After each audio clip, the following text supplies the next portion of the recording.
Yeah, it was. Just kind of let our kids relax a little bit. Get a little healthier. After the 2 weeks of banging, playing really good opponents.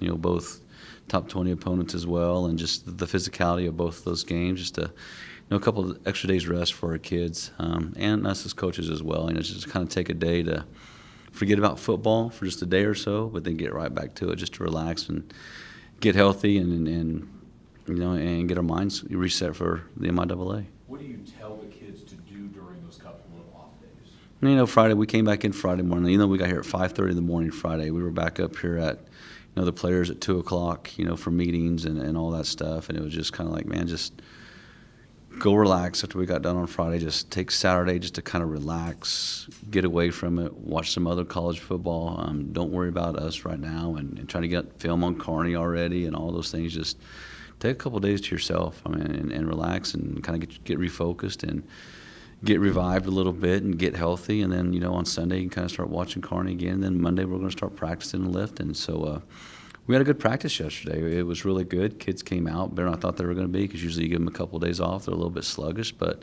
I really, truly think yesterday was one of our better practices.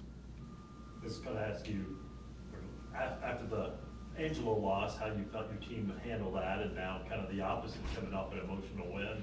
How do you think they've handled all that? Very good. The loss is a loss, right? Just trying to get rid of that feeling, because it doesn't feel very good at all. But they did it. They handled it very well. They went into work every single day. They watched film. They did everything we asked them to do. Did things on their own as well.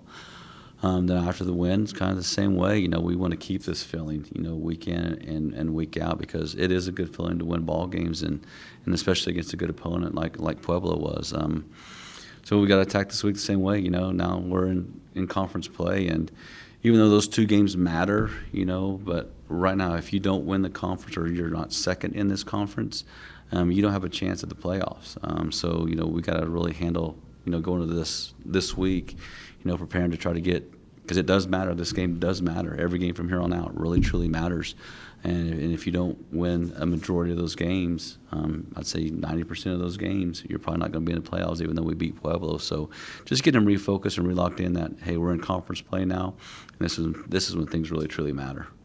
Travis Dixon really stepped up, had a big game coming up, the Achilles.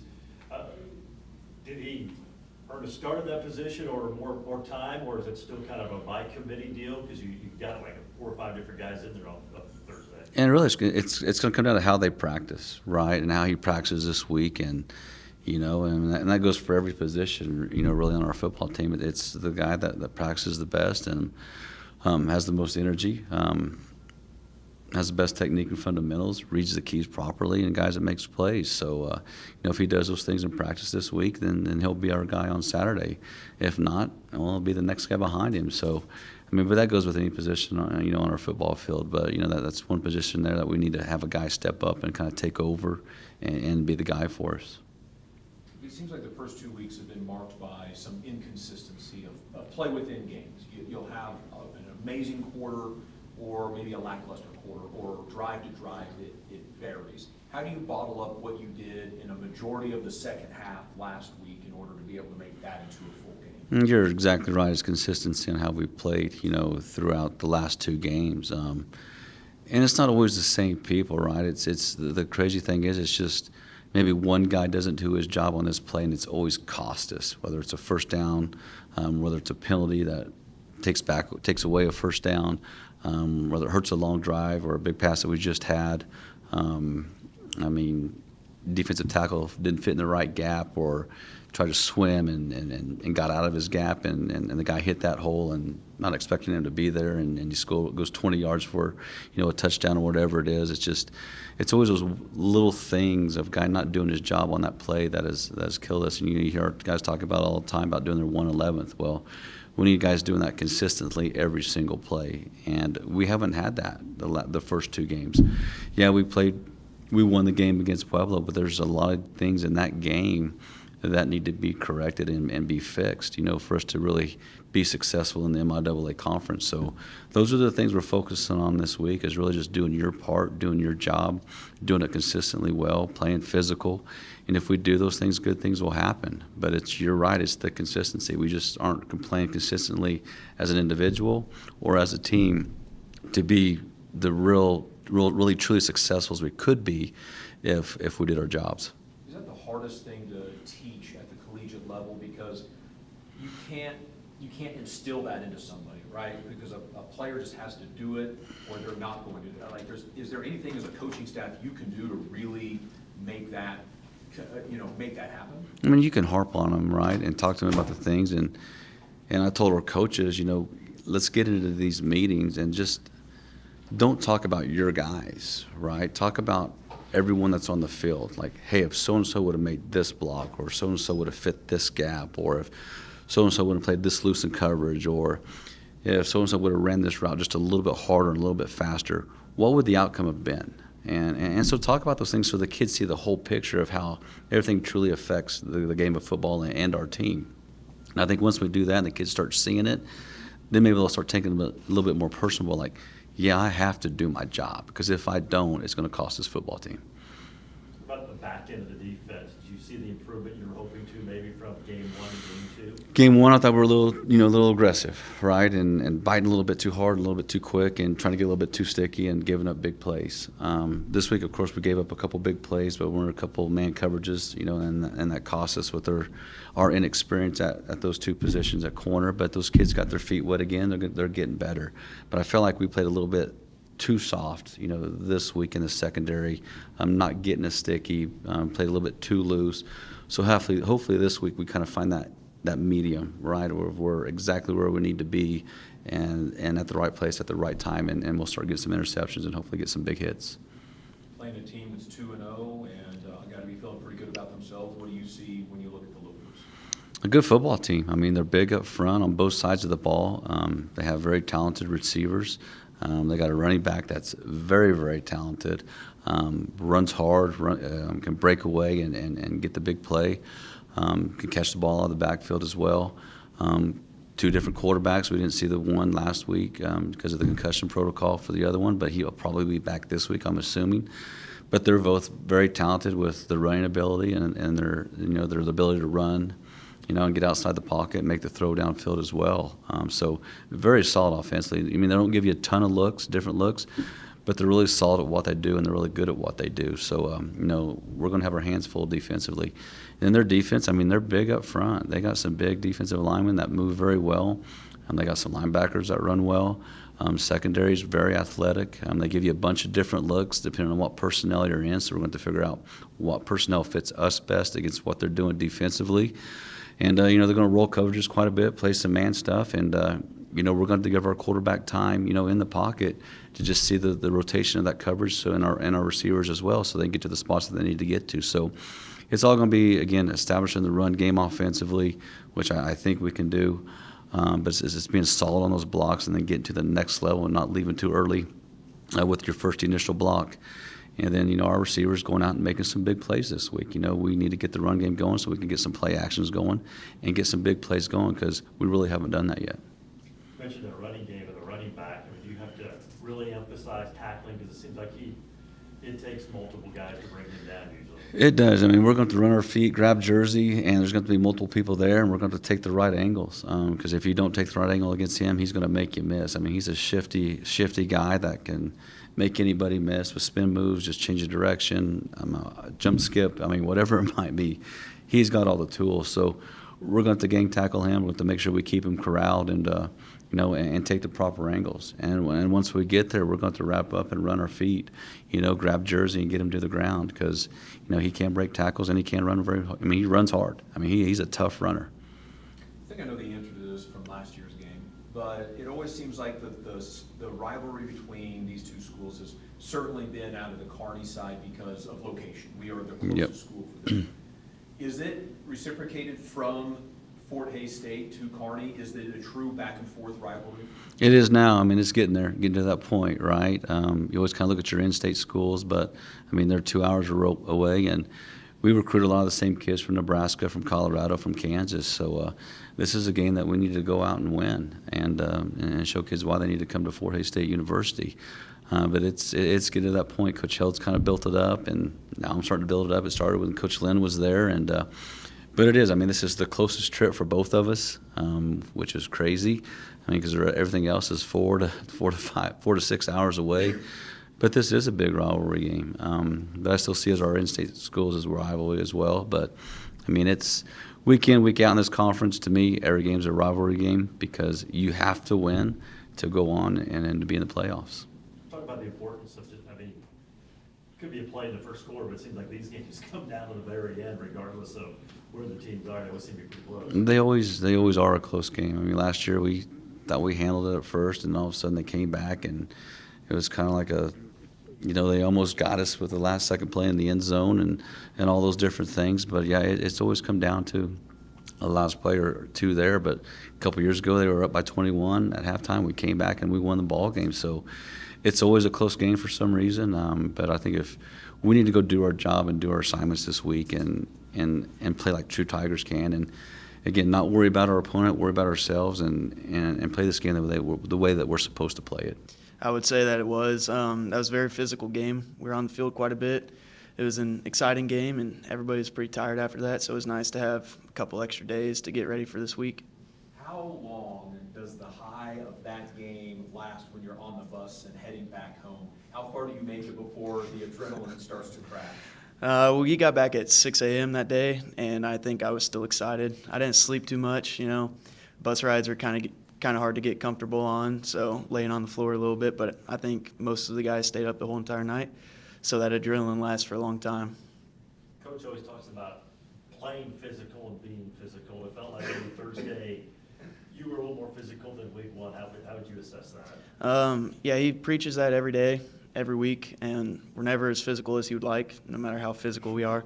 So we're trying to get there, live up to his expectation. But I think from week 1 to week 2, we were definitely more physical, and we saw that, and it helped us out quite a bit. A lot has been made about the secondary and the inexperience. You're one of the veteran guys who started and saw some playing time a year ago. How would you assess the back end of the defense and some of these newer faces and how they've come along here in the first 2 weeks? I think that from week 1 to week 2, we definitely grew. Coach Brown said it. Week 1, we were probably a little bit too aggressive. We had new guys out there. Everybody wanted to go make plays. And then they harped on kind of staying back a little bit, being less aggressive. And I think that he said it again, that we played too soft. So we just have to go find that middle ground. And I think that we're getting there.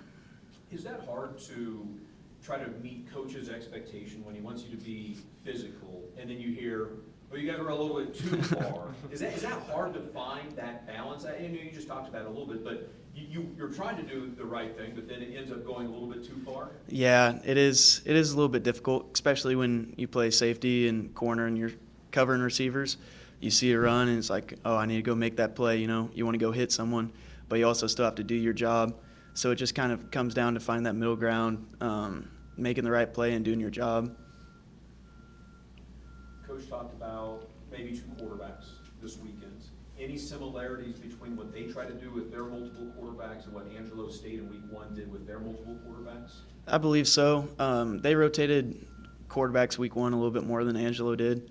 So they also missed 1 quarterback last week. I think he got hurt. But we'll just see what happens. We'll be prepared for whatever they throw at us. Their guys always seem their quarterbacks, good job of throwing, but also the ability to run the football. It's sort of the challenges in facing an offense like that with the threat of the quarterback running. It makes it difficult. If they get outside the pocket, it makes it very hard to stay in coverage. You never know what they're going to do, if they're going to continue scrambling and throw the ball or if they're going to scramble and take off running. So in the back end, we have to do our job, and our front 6 usually does a very good job. They just have to keep them in the pocket and go get after that guy, and then it solves all the problems. Talk about your evolution. I mean, you earned a starting job a year ago, and obviously getting that start again this season.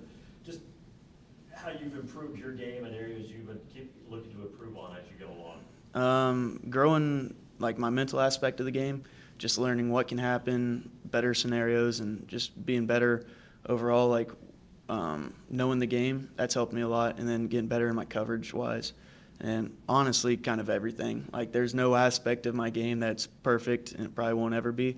So just continuing to grow those areas and just get better every week. You find yourself being more of a leader with this group? Yes, I have. Last year it was, all those guys were seniors that I was out there with. So, like, I was making the read side and the checks, but they were still telling me what to do, and they were a little bit more, they had more experience than I did. So it's definitely different this year, being the guy with the experience and telling guys what to do and, what to expect. But our guys are coming along pretty good right now, so. With this being the MIAA opener, does it have a different feel because it is a conference game? 100%, without a doubt. The MIAA games, they're always physical. Every team wants to beat every team in the MIAA. You guys talked about rivalry games earlier, and it kind of seems like every week is a rivalry game. There's not really any game that we look at and it's like, we're friends with these guys. It's like, we want, and I'm sure every single team feels the same exact way. It's like, you want to go beat everybody that's in the MIAA, so every week you prepare hard and just get ready to go. Speaking of rivalry games, the Mayor's Cup was up for grabs over the weekend. South and Central. Do you pay attention to that anymore now that you're in college? I didn't go back and watch the game, but I definitely pay attention to it.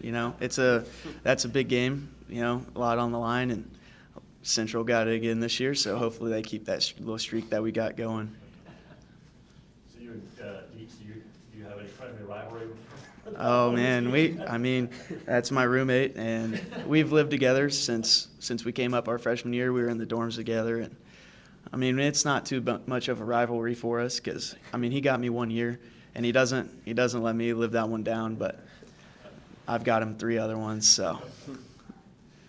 One in Colorado, right? Yeah, no, it was cool. I felt weird because usually the only time I go that direction is at Thanksgiving or Christmas or something, so it felt a little weird to go west. But I was happy to be there, and we went down to CSU Pueblo when I was in high school for team camp, so it was a familiar place to play for sure. Did you get some more family and friends that might have been able to come to the game just because it was a close game for them? Yeah, I got quite a few people, a few neighbors and stuff that usually don't get the chance to make it out here for a game, so it was good to see a lot of family and people that I haven't seen for some time. Feel like that a little extra special, especially you get a win the way you guys did? Yeah, no, it was cool, and it was great to just be able to celebrate with everybody after the game. I kind of figured that when we got that 2-minute rain delay that probably only my parents were going to be there after, but everybody stuck around, so that was pretty cool to see. How big was that win? I think from the outside looking in, maybe we overplay it sometimes too much because we're not in the locker room, we're not in the middle of practice. So from a team aspect, how big was it to get that win and even up the record of 1-1? It was great, and 1-1 just has such a different feeling than 0-2, and so it was huge for us. But when we talk about rankings and stuff like that, we're not paying attention to that. We're watching the film, looking at the areas that we feel that we can beat them, and on film, we never thought that it wasn't a game that we couldn't win, and so. From that standpoint, it felt like another week, but it was really good start to kind of get that first win under our belt and get us rolling this season. Kearney coming up, looks like their defense is really, really solid in the first 2 weeks. As you watch them, what are the big challenges awaiting on Saturday night? They're physical. Last week we got quite a few pass interference calls, and we know in the MIAA that stuff doesn't get called. So as a receiving corps, we're prepared to be fighting through some physicality with the amount of man coverage they play. And when they play their zone, they're sound in their assignments, and they like to come up, make plays, and they got athletes, so we got to do our job and make plays when it comes our way. How aware are you as a receiving group that in the MIAA there's not a lot called? In the secondary, are you guys aware of that going into each game just to mentally prepare for it? Yeah, because we are, and if you're sitting there the whole game, like, man, they're holding me, man, I'm not getting anything. It gets you out of your game, so you just got to realize that this is what it is here. It's a physical conference, and you learn to play with that. Our coaches, if they ever see anybody giving the flag in practice and stuff, McCray will tell us that doesn't get called. Get used to it. So. We gotta have that attack mindset, and if they're gonna hold, we're gonna push off, and so it kind of goes both ways. We got to be aggressive as well. Caleb really took charge on that 10-play drive Mhm. late in the game.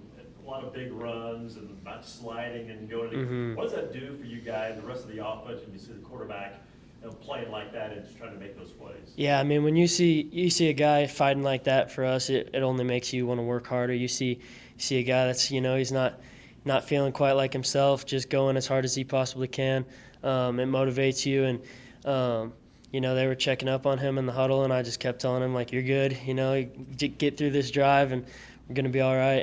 And he's good this week. So, but yeah, it fires you up to see your quarterback go and fight like that for you. You got to do the same for him. You the returning receivers, there's some new faces out there Mhm. for the first time. How do you feel you as a group have come along in that receiving room? I think it's been really good. I saw a huge jump from week 1 to week 2. We preach blocking and stuff in our room, and week 1 we didn't really play the way we know we can. And that second week, I think we really took it to the DBs, and then just stuff from getting the signals and all that. It just was a lot smoother week 2, and some of those newer faces are really coming along. Anticipation of another big crowd on Saturday night, part of that being the fact that it's the Lopers coming to town, Mhm. but then it's beautiful weather this time of the year. What's it like running out in front of 6,100 people on a night game in Hayes? It's awesome. I mean, I say it all the time, but there's not a better place to play in Division II, and we get people that show out. We're far away from anything, so they're not splitting time with any other schools. They support Fort Hayes, and the community loves it, and so that only makes you want to play harder when you see you got that many people showing up to watch you play. You're a 4-year player here at Fort Hays State, meaning you've seen time in all 4 of your years. How have you grown, I guess, maybe as a player, away, like off the field, maybe your sideline, locker room? How have you grown as a player in your time here? Yeah, when I came in, there was a lot of way older guys that had been kind of COVID, redshirt, all that stuff, and so I kind of just kept to myself, just focused on my assignment, what I need to do, and that worked at the start. But kind of whether I like it or not, I've kind of gotten into a leadership role, and I felt kind of responsible to help a lot of guys come along with me and stuff, and I feel like I've grown a lot as a leader. That's from Coach Brown and all our other coaches kind of leading me to help me grow in that area. And I'm not the most vocal person, but that's something I've really had to work on last year some, and then this year especially. So I'm still working on that, but I think it's getting better.